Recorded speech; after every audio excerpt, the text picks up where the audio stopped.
사도 바울은 성도들이 믿음과 또한 그들의 생활이 일치하는 삶을 살아가는 것을 원했습니다.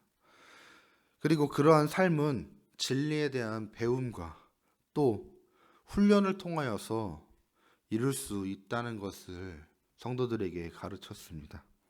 그렇게 바울은 오늘 말씀에서 교회를 구성하는 다양한 성도들에게 너희들에게 필요한 교훈이 무엇인지 가르쳐 주고 있습니다.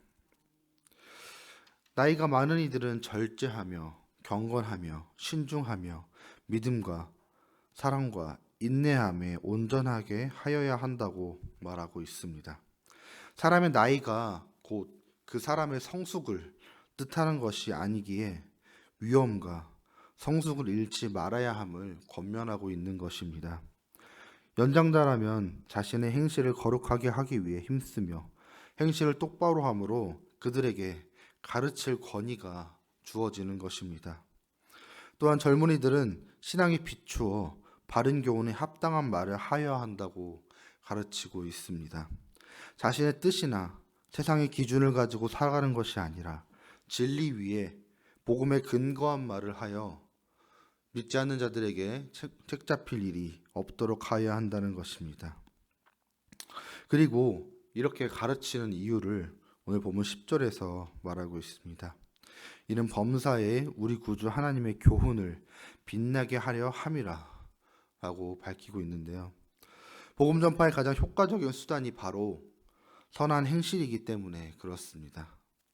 성도는 어쩔 수 없이 세상의 본이 됩니다. 좋은 의미로 본이 될 수도 있고 나쁜 의미로 본이 될 수도 있는 것이 바로 성도의 삶입니다. 그리스도인은 그리스도인을 대신하여 우리가 이 땅 가운데 살아가는 사람입니다. 그러므로 그리스도가 없으면 이 땅 가운데 구원이 없는 것처럼 그리스도인이 없으면 이 땅 가운데 복음을 전파할 사람도 없습니다. 따라서 우리의 구원의 사역은 우리의 삶의 모습에 달려 있다고도 말할 수 있는 것입니다. 주님께서는 우리에게 기대하고 있는 것이 있습니다.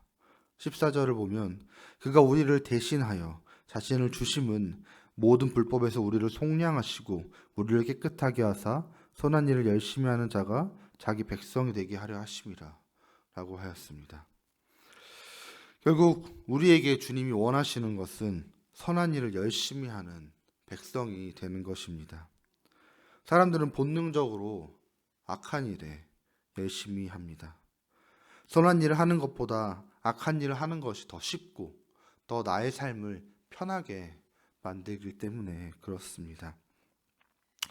하지만 하나님은 우리를 하나님의 백성으로 삼으셨습니다. 우리는 그 은혜로 말미암아 죄와 죽음의 아래였다가 하나님의 것이 되었습니다. 존귀한 하나님의 자녀가 되었기에 이제 우리들은 우리를 구원하신 주님이 기뻐하시는 일에 앞장서야 합니다. 그리고 그것은 오늘 본문에서 이야기한 것처럼 믿음과 나의 삶이 일치하는 것을 말하고 있는 것입니다. 선한 일을 하고 하나님을 사랑하며 내 삶의 경건한 모습을 통해 복음을 증거하는 것입니다. 자식은 부모를 닮는다고 하였습니다. 사람은 자신이 예배하는 대상을 닮아갑니다. 또 자기가 존경하는 사람, 또 자기가 너무나 사랑하는 사람을 닮아갑니다.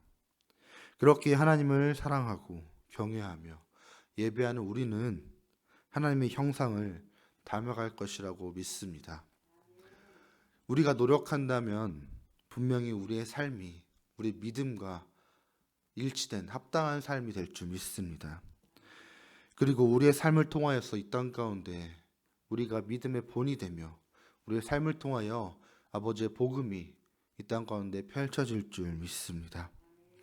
그렇게 우리 오늘의 본문 말씀처럼 각자의 자리에서 믿음과 행동이 일치하는 경건한 삶을 살아감으로써 이 땅 가운데 주님의 본을 보이는 저와 여러분이 되기를 소망합니다.